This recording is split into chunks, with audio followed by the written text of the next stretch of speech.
Qadiani Jamaat puts metaphorical spin on every single one of his unfulfilled prophecies. They put metaphorical spins. This is why Qadiani Jamaat is called the Jamaat of metaphors. It is a Jamaat metaphorically. We have a reference where Mirza is saying within his lifetime this prophecy will be fulfilled and the delay can only be for another 16 years. You actually misrepresented Hazrat Masih Maud. He is saying that he is unclear as to when it will occur, but he believes it will occur within his lifetime. I agree with you. This was an ijtihadi error. Brother Tahir has admitted multiple times that in this prophecy, Mirza made ijtihadi error, the error of interpretation, the error of jurisprudence. Now, the point is, whatever prophecy we discuss with them, if we discuss with them the prophecy of Muhammadi Begum, he made ijtihadi error. If we discuss the prophecy of earthquake, he made ijtihadi error. If we discuss the prophecy of his age span, he made ijtihadi error.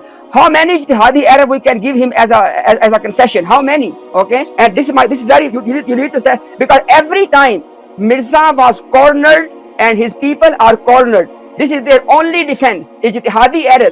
In every case, ijtihadi error. What kind of prophet he was? He was making the error all the time, and now the promised Messiah Asalam made a very clear, literal prophecy. This is not a metaphorical prophecy. He prophesied Dawih's end by the end of his life. He died in 1907. He prophesied Le'Akram. He died within the stipulated time on the day next to Eid. He prophesied the death of the Tsar, or the pitiable state of the Tsar. These were all fulfilled physically. You're clearly trying to deceive the audience. How can you have a straight face and have the audacity to come and say that we don't know about the postponement? Where is Imtiaz, who brought up the references and challenged your spin on postponement? All the passionate things you said about prophecies and fulfilled prophecies. What we are dealing with are unfulfilled prophecies. Mirza himself said, one of my prophecies, if it fails to pass, if it fails, then I am a liar. You have acknowledged that Mirza made a mistake of ijtihad. We are saying this was not a mistake of ijtihad. This was not ijtihad. This was Allah speaking to him. You're deliberately spinning the facts here. I have given all the references. If it will not happen in my lifetime, I am not from God. So I want audience to pin down the actual crux of the point. That is the crux of the matter. Mirza Sahib said, I have the reference. If somebody is proven wrong in his prophecies, that is the worst type of humiliation, and that's exactly what's happening to him. Just before you do that, you've spoken more than 5 minutes. So if you're going to speak, allow Tahir Bhai as well, equal amount of time. That's my request. Yes, he must take equal time. He must take equal time because that's justice. Very quickly, I want to highlight. So to summarize, Brother Imtiaz's point, okay, for the audience, is that Tofa Golarawiya is a book of Mirza Ghulam Ahmad Qadiani. There he states that a prophecy cannot be interpreted metaphoric. Otherwise, it loses its strength, it loses its credibility. It's not a prophecy because you're now turning into a metaphor. A metaphor is nothing incredible. Metaphorically, I can be flying around on a blue elephant in the heavens. I could be flying around, metaphor. If I speak in metaphors, then what is so special about that? A prophecy is powerful when it is categorical and it is actual. It is actual in the sense that it does justice to the word said. This is what Mirza himself is saying in one of his books. What the Qadiani Jamaat does, Qadiani Jamaat puts metaphorical spin on every single one of his unfulfilled prophecies. They put metaphorical spins. This is why Qadiani Jamaat is called the Jamaat of metaphors. It is a Jamaat metaphorically, okay? Because it puts a metaphorical spin on most of his prophecies, if not all, to get them to be fulfilled, okay? So that's why Imtiaz Bhai made it very clear that if Manzoor Muhammad and Muhammadi Begum are Mirza Ghulam Ahmad Qadiani and his wife giving birth to Bashiruddin Mahmud, who is claimed to be that child who was supposed to be born to Muhammadi Begum, then where is the prophecy? What's so special about it? Okay, if the earthquake means the First World War, okay, then what's so special about it? What's so special about it? Because now you're putting a metaphorical, you're claiming something, claiming an event to be the actual earthquake, then now it's a metaphorical explanation. What's so special? So Mirza's own words actually undo a lot of the gymnastics Qadiani Jamaat and the missionaries do. So with due respect, please try to understand this. It's frustrating when mathematically categorical prophecies of Mirza Ghulam Ahmad Qadiani are being interpreted and misinterpreted or reinterpreted. If we go like this, then Nostradamus was the biggest prophet of all time. Nostradamus predicted Hitler's rise to power.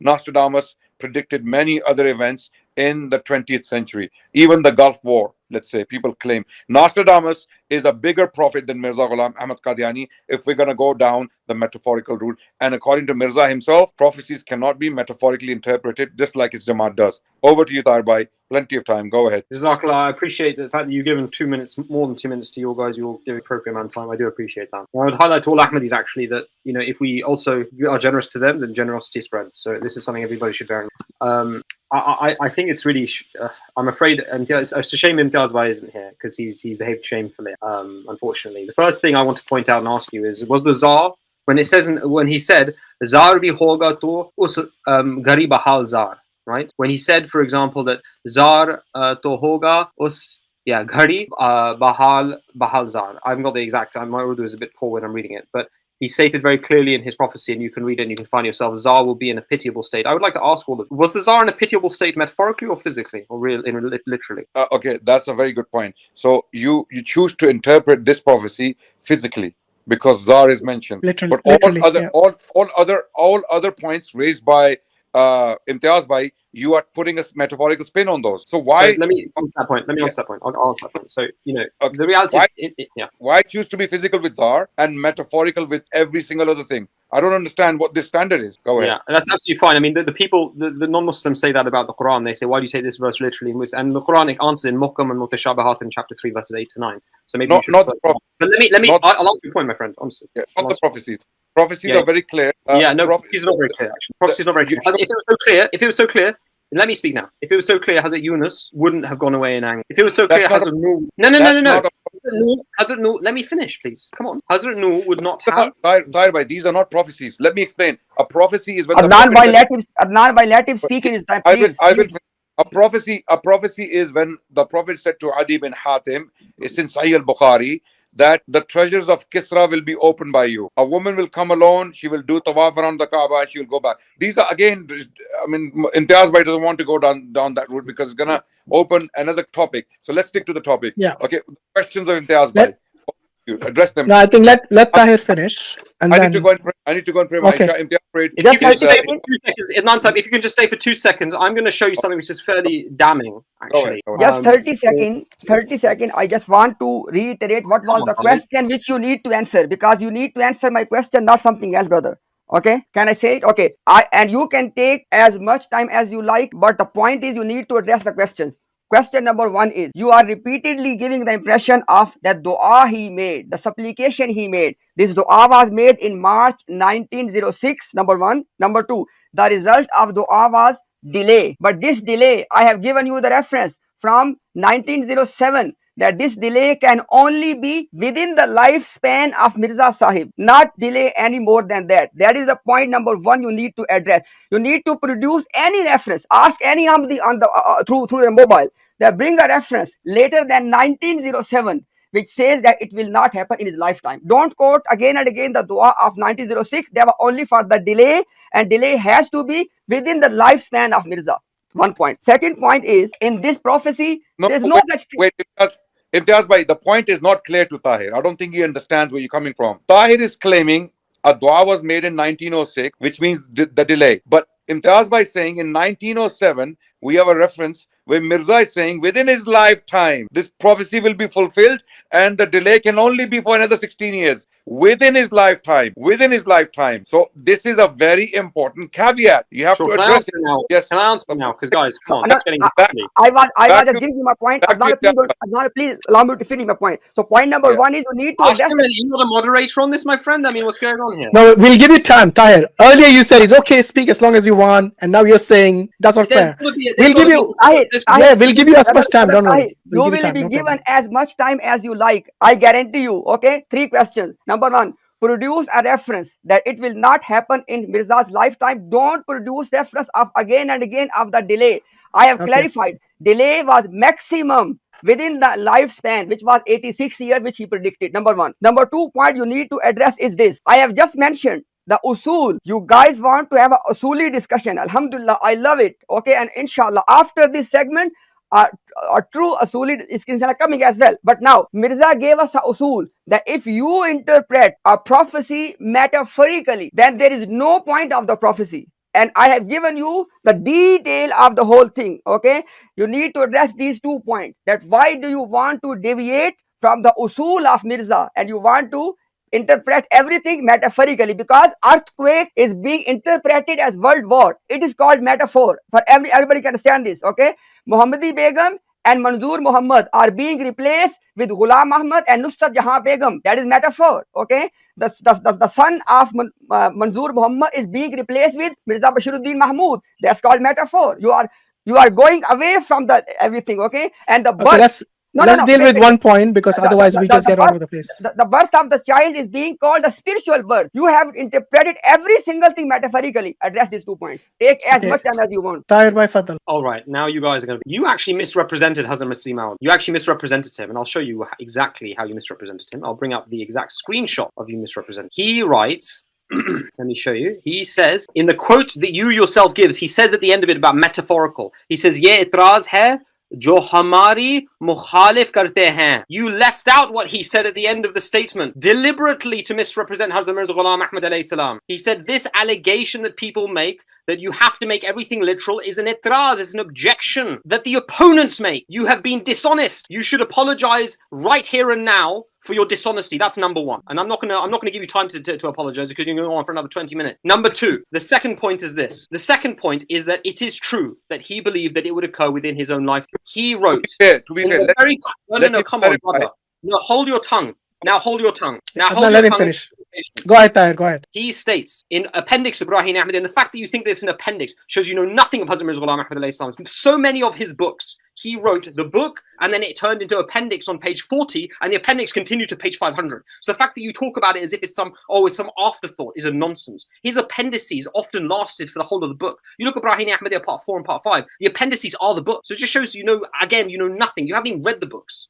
Okay, he states, and it is absolutely true, he states that this should occur within 16 years and that this incident should take place within my lifetime. But he goes on to say in the very next paragraph, why don't you read the full context? He said, it is not the intent of the prophecy that the fulfillment of this prophecy will remain in abeyance for full 16 years. Rather, it is possible that this prophecy may be fulfilled within the next 1 or 2 years or even earlier. He's not sure. Nor is there a promise of God that my age will necessarily exceed 80 years. Very important state. He's therefore saying that it's not necessary that I will live up to the full maximum of 16 years and it will occur within that period of time. He is saying that he is unclear as to when it will occur, but he believes it will occur within his lifetime. I agree with you. This was an ijtihadi error. There was absolutely no wahi which stated that he, in actual fact, would live within up to 16 years. This was his own understanding. It's the same understanding that Hazrat Nuh had alayhi salam regarding his son. He said that the punishment will come upon my people and my family will be safe. His family was one of his sons who was killed. Hazrat Yunus said he made a prophecy. The punishment will now come upon you. He left his city. This was a prophecy of punishment. The prophecy of punishment did not come upon him and upon his family. The Prophet ﷺ got the heads shaved. They took the animals. They went to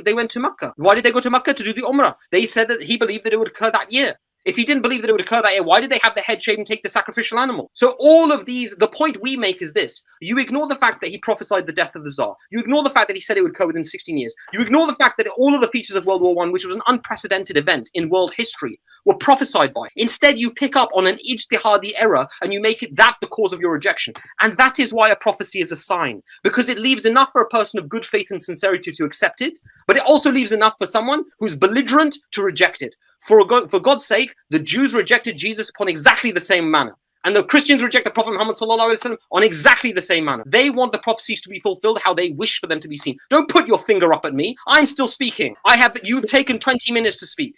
We'll give you time. Take it easy, bro. I have shown you that you lied and misrepresented. I'm not somebody to raise an allegation of lying, but you deliberately misquoted about the metaphorical matter. And I come back to this particular point. The promised Messiah ﷺ made a very clear, literal prophecy. This is not a metaphorical prophecy. The timing of it in related to Manzoor Muhammad was metaphorical. The actual prophecy relating to World War I was absolutely literal. Villages were turned upside down. Birds did lose their ability to sing. Men were driven mad with shell shock. The world was turned upside down. The Holy Quran, you ask, oh, well, was it an earthquake? Was it what? It says in the Holy Quran, chapter 33, verse 12, هُنَالِكَ ابْتُلِيَ الْمُؤْمِنُونَ وَزُلْزِلُوا زِلْزَالًا شَدِيدًا. There and then were the believers sorely tried, and they were shaken with a violent shake. The words used are in relation to earthquake, and everybody knows that that's in relation to the Battle of Uhud. So the Quran itself uses the term Uhud, earthquake, for a war. So you guys are shameless. I'm sorry to say, and I want to make one more point, because actually I don't want to continue much more. I just want to make one more point. I want to let you guys speak, and then I just want to have one more time to say something, because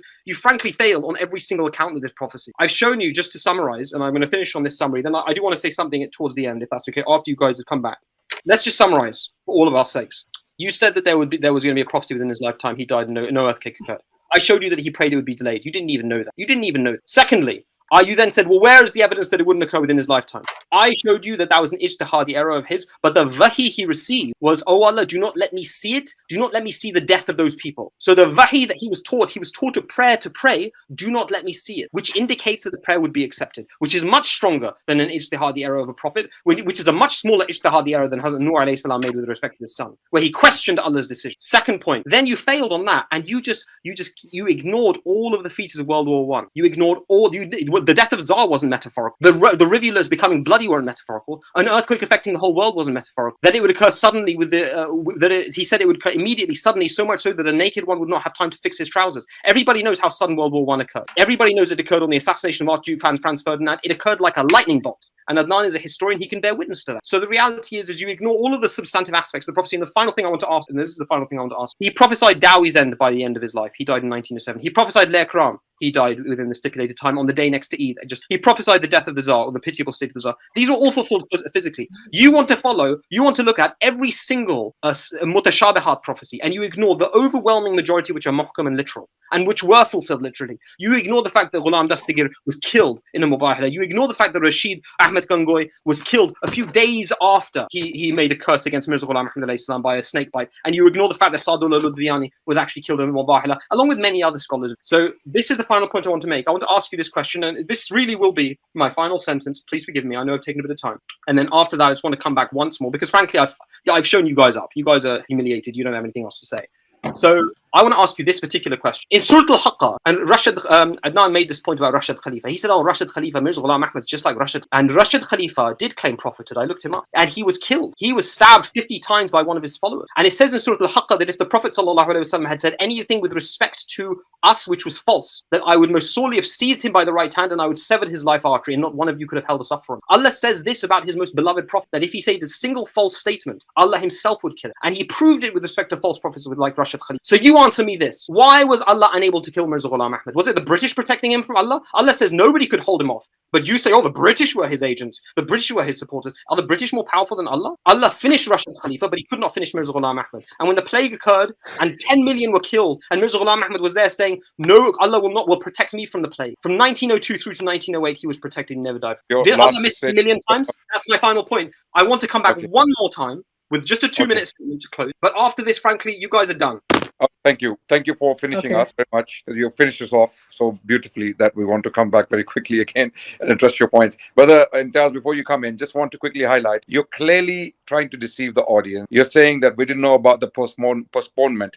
Brother Imtiaz brought references on postponement and challenged your spin on the question of postponement. How can you say that with a straight face to the audience that we didn't know about the postponement? How can you have that audacity? Are you listening? Are you listening or you're watching? Tahir? I'm listening. I don't know what happened. Okay. So how can you have a straight face and have the audacity to come and say that we don't know about the postponement? Where is Imtiaz, who brought up the references and challenged your spin on postponement? And all other things you said are completely irrelevant. All the emotional things, all the passionate things you said about prophecies and fulfilled prophecies. What we are dealing with are unfulfilled prophecies. Mirza himself said, one of my prophecies, if it fails to pass, if it fails, then I'm a liar. You can bring me 50 prophecies, so-called prophecies that were fulfilled. You can bring me those, no problem. But one of them, and Nostradamus, not all his predictions were false. I wouldn't say anyone who predicts anything, if he throws 10 things at you, 1 or 2 flukes will hit. 1 or 2 flukes will hit. But the question is, when these 10 prophecies, out of these 10, 8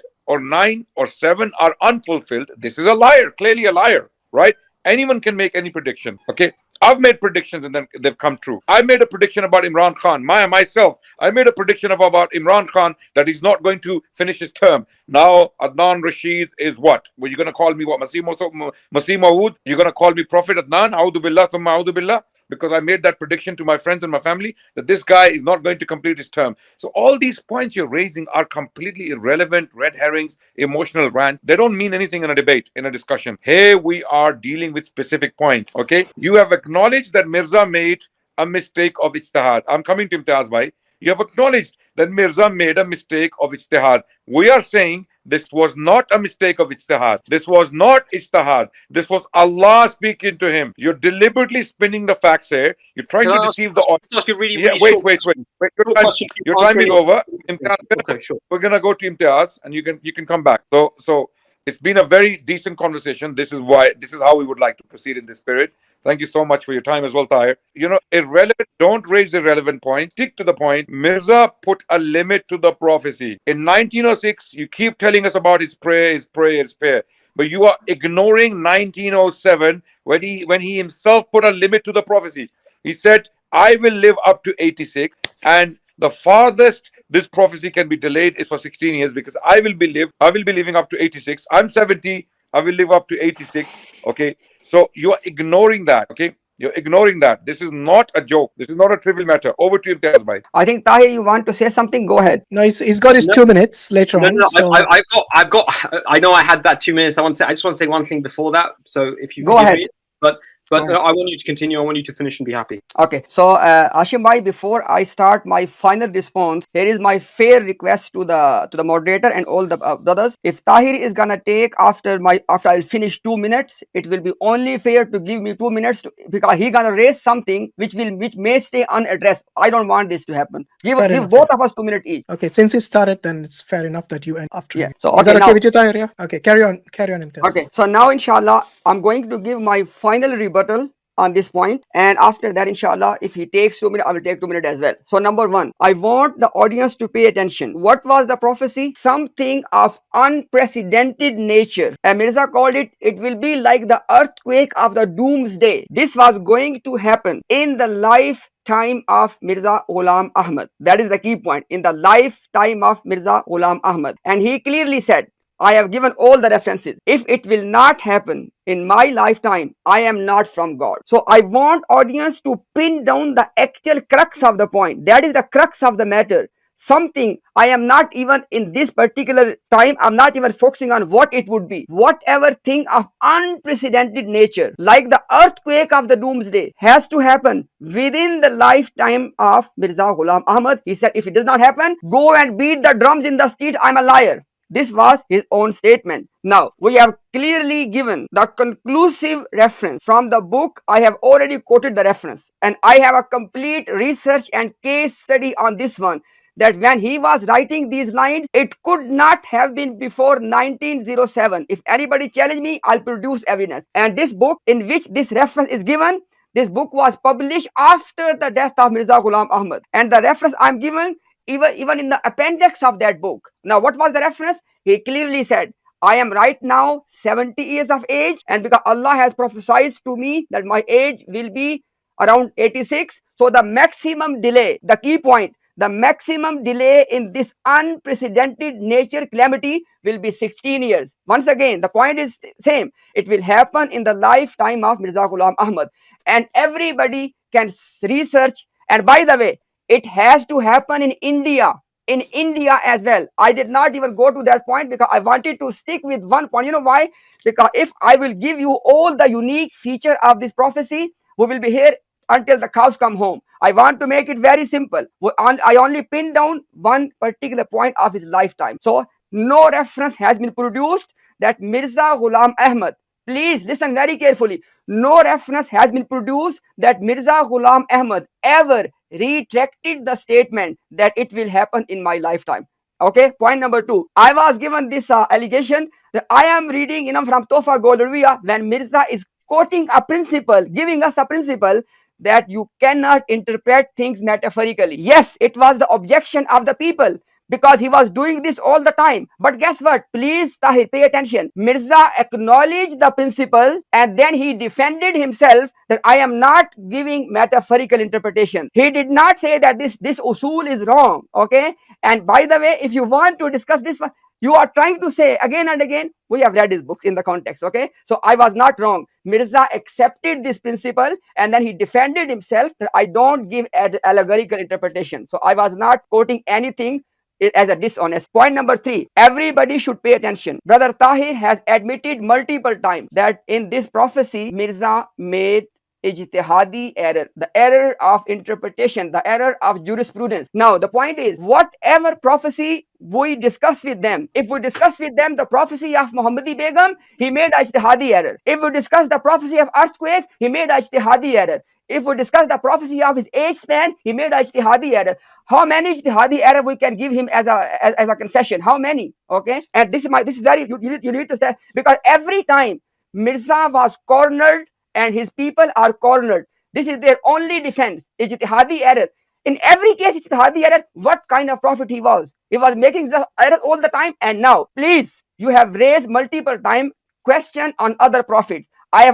Don't say it again now. I have told you already, after this segment, this is going to be discussed and is going to be buried forever under the deep down graves. That this defense of ijtihadi error of the prophets and mutashabihat, I'm going to inshallah bury this forever and ever in the coming segment of this same stream. And now inshallah my last point is, Brother Tahir said, why Allah did not kill him? Why Allah did not kill him? My brother, listen my response very carefully. Through all of these prophecies which we are discussing today, Allah wants this person to live and make all of these blunders and to let the people see till today the humiliation of this person. If he was killed as soon as he made the claim of prophethood, we would not have seen the humiliation he's facing till today. And by the way, let me quote this. Mirza Sahib said, I have the reference. If somebody is proven wrong in his prophecies, that is the worst type of humiliation. And that's exactly what's happening to him. Okay, so I have given you the answer that why Allah gave him the delay. Okay, now,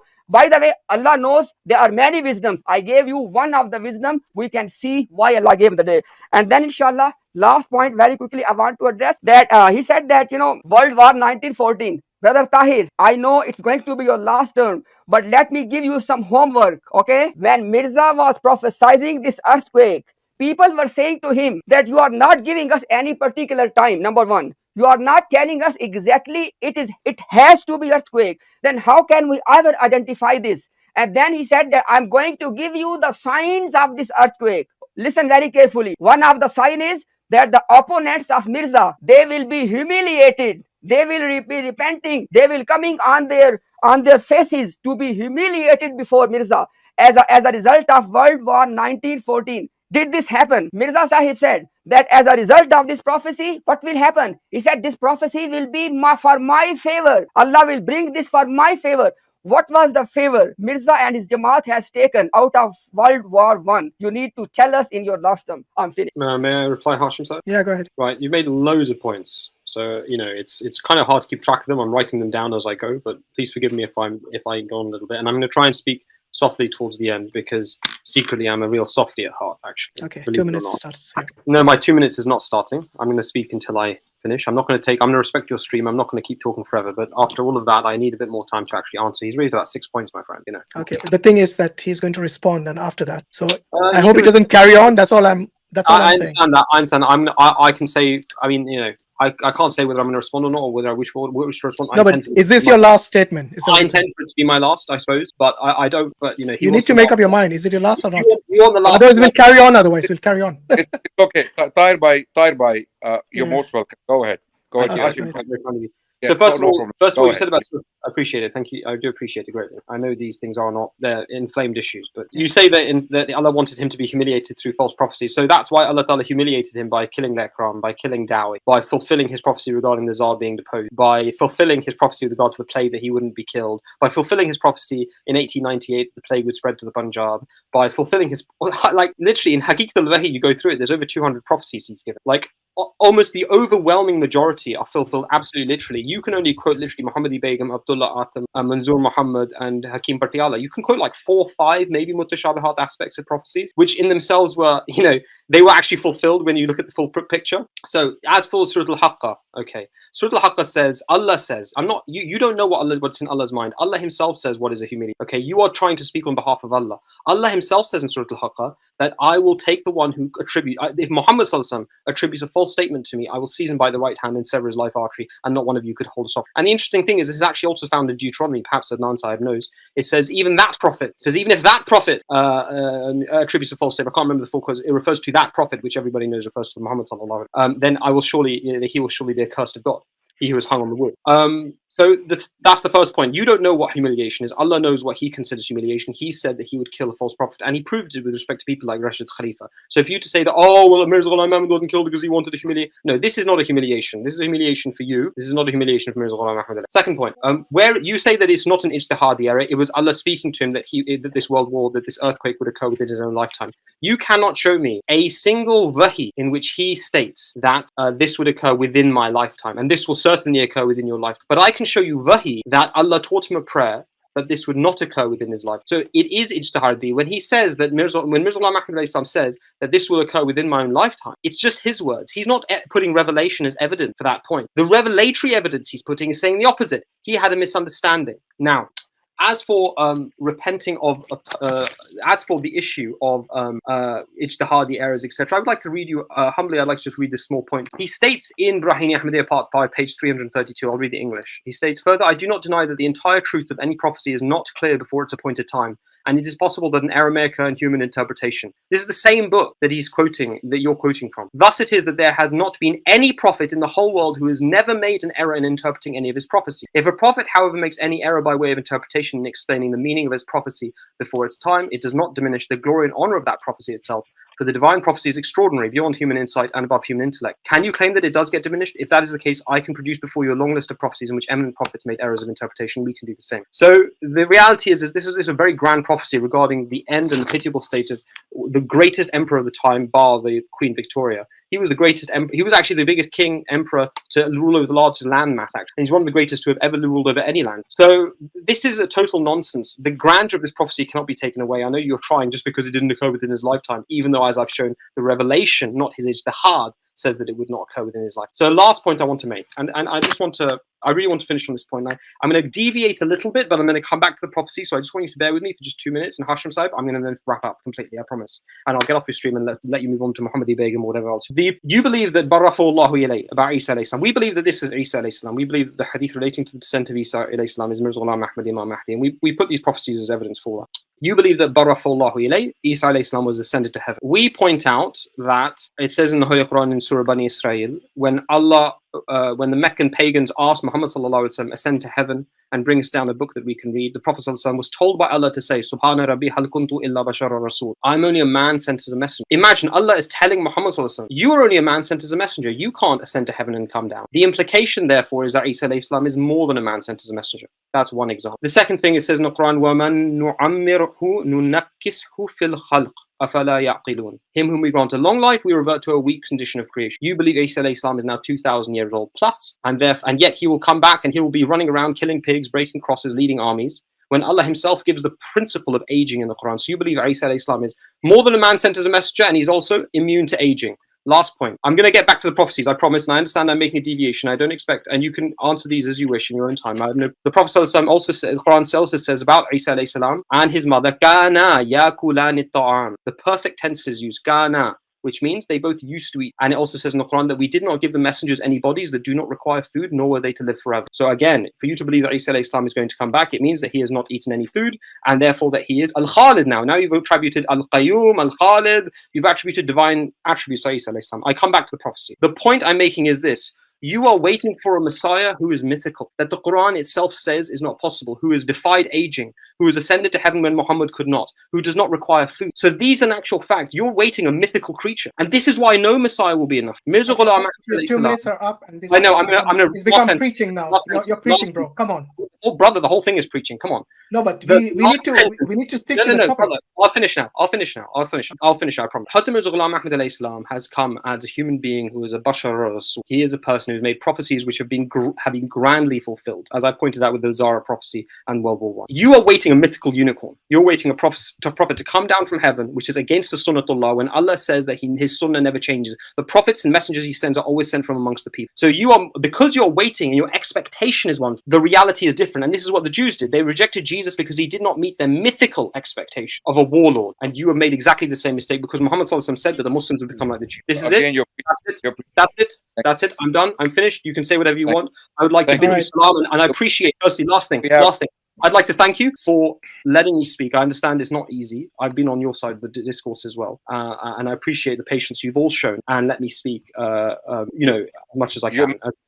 You're most welcome here today. You're most welcome on our future streams. It is very easy for us to let you speak. It is very, very easy. We have been very polite, despite the fact that you've been preaching. We have responses to all these points you have raised. We're not waiting for a mythical creature.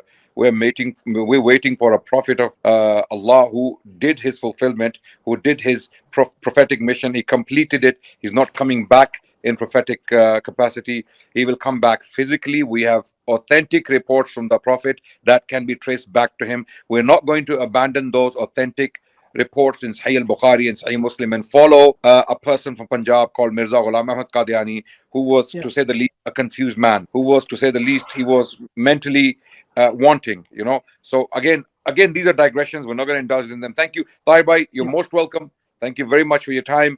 Brother Imtiaz is gonna come back and respond to you, and then we can take it from there. Thank you very much. There's a Dr. Yahya who I think wants to join next. I'm seeing his messages all the time. I know he's an Ahmadi and he's a person I know. So, you can be assured he is an Ahmadi and he's a fair player. Hopefully. Okay, thanks a lot. Take care. Thank you, Ahmed bhai. Thank you, Tahir bhai. Thank you very much. Okay, so Imtiaz bhai, do you want to come back, or shall we carry on now? Yes. No, because he just raised, this was the commitment, inshallah. I just want to very quickly, inshallah, address the thing he said very quickly, inshallah. So the first point, he started to address that because he said in his previous turn that why Allah did not kill him. Then I gave a reason, and I clearly said that Allah knows better. I'm just giving you one of the wisdom or reason we can see in this delay. I clearly said this. Okay, I did not speak on behalf of Allah. I can't ever dare to speak on Allah's behalf. Yeah. Who am I? Okay, so please don't say this thing. So, and then he said that he was saying that there are many fulfilled prophecies. Guess what? Inshallah, if the channel agrees, we can have one stream on the fulfilled prophecies of Mirza Sahib. It's a complete chapter in my upcoming book. Okay, that what prophecies they are claimed to be fulfilled. Let's bring them under scrutiny. Inshallah, we'll do that. No problem at all. And then after that, he went to the second point. He said to me as a challenge, he said to me that bring me a reference in which Mirza Sahib said that it will happen in his lifetime. I have clearly brought you the reference, and this reference, I said that I have a complete research on this thing, that these lines cannot be written before 1907. If anybody challenge, come and inshallah I can debate on this one. And he said that the maximum delay will be up to 86 years. So I have given 16 years. Yes, 16. Yes, 16. Yes. I have clearly given that Mirza Ghulam Ahmad in his entire life, he never retracted on this statement. This is my claim. He never retracted that it will not happen in my lifetime. And secondly, I raise a question that when Ahmadis are applying this prophecy to World War II, to World War I in 1914, the point they are not addressing, Mirza Sahib has given the sign of this prophecy. Many signs. Amongst them is people will repent, they will come in his Jamaat, and etc. etc. And he said clearly that this prophecy will happen for my favor. There was no favor which occurred because of World War I to Ahmadiyya. So please don't play this game, Ahmad. Okay, now point number 3 he said that it was ijtihadi ghalti. Okay, I have clearly said earlier that everything, whenever we raise a question, every prophecy, they would say ijtihadi ghalti. Is it the way to defend? How many ijtihadi ghaltis? Okay. What is the meaning of ijtihadi ghalti for the audience? It is the human error of reasoning and interpretation. Okay, and this is exactly going to be finished in the next part of the stream, inshallah. And then he said that After that, he went on a tangent about Isa. I don't want to go on that. Okay, that's not our topic. Last point he concluded was, he said that we are waiting for a mythical Messiah. I want all the listeners to listen this point very carefully. Ummate Muslima, the Muslim nation, is not waiting for any promised Messiah. There is no such thing for us as a promised Messiah. The promised Messiah was Isa alayhi salam. He has come already, and now we are waiting for his second return of Isa alayhi salam. Please don't confuse the masses. Don't give deception. In Islamic tradition, there is not even a such thing existing, a promised Messiah. There's no such thing. We are waiting only for Isa ibn Maryam, the Prophet of Allah. I am finished. Just Okay. quick observations before we bring the next speaker. So far we've seen as it has become quite like a pattern in which they don't want to discuss prophecies which are obviously quite clear that they have failed. And the only way they're responding by saying, why don't you look at all the other fulfilled prophecies? Number one, why do you bring something which is mutashabihat, which something which is not clear, some vague, ambiguous, when obviously the prophecies that we are discussing has been demonstrated how very clear and in how clarity these are in terms of the conditions of fulfillment. And then the third point, they're saying implicitly and explicitly, last speaker, that it was an error of judgment of Mirza Ghulam Ahmad. But what we have noticed that these prophecies were conditional of his truthfulness. These prophecies were conditionals of his claim. He said, if these are not true, then I cannot be a true prophet. So now we have realized if they admit that he made an error, then he cannot be a true prophet by his own admission. So far in this discussion, we have been over nearly 3 hours. We had two Ahmadi elders came in, and they failed to uphold and defend Mirza Ghulam Ahmad in these prophecies. Walillahi alhamd. Yes, absolutely. Mansoor bhai, absolutely, you're right.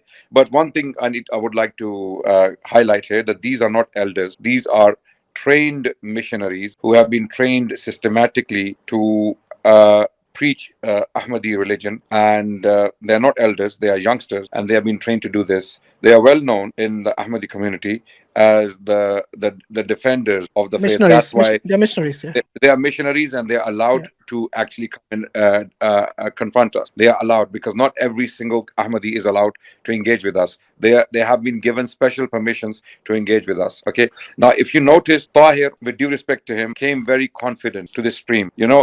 Shouting and not shouting, like raising the slogan that you guys have made blunders. You don't know what you're talking about. This is one of the most powerful prophecies in favor of Mirza Ghulam Ahmad Qadiani. And for the last 2 hours, when we actually started to scrutinize every single one of his claims and every single one of his interpretations, it became very clear that when he left, he was very humble. He was very humble. He left in a very different mood than when he came in. Okay, so this is the reality of. May Allah guide him. Inshallah, may this be his opening of the heart to be guided.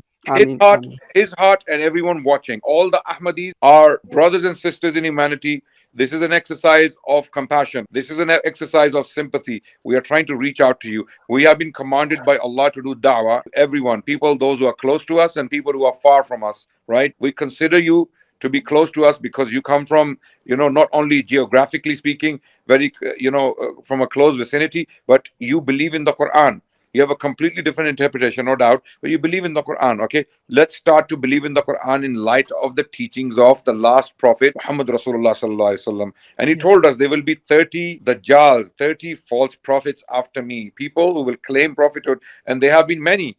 And Mirza Ghulam Ahmad Qadiani is clearly one of those, as we have been discussing. Ahmadis insist otherwise, in particular the missionaries. That doesn't mean that we stop our brain and stop actually thinking about these very points. Mansoor Bhai highlighted that he acknowledged that there was a mistake on Mirza Ghulam Ahmad Qadiani's part. They are calling it a mistake of understanding. It's tahadi ghalti. It's tahadi ghalti, okay?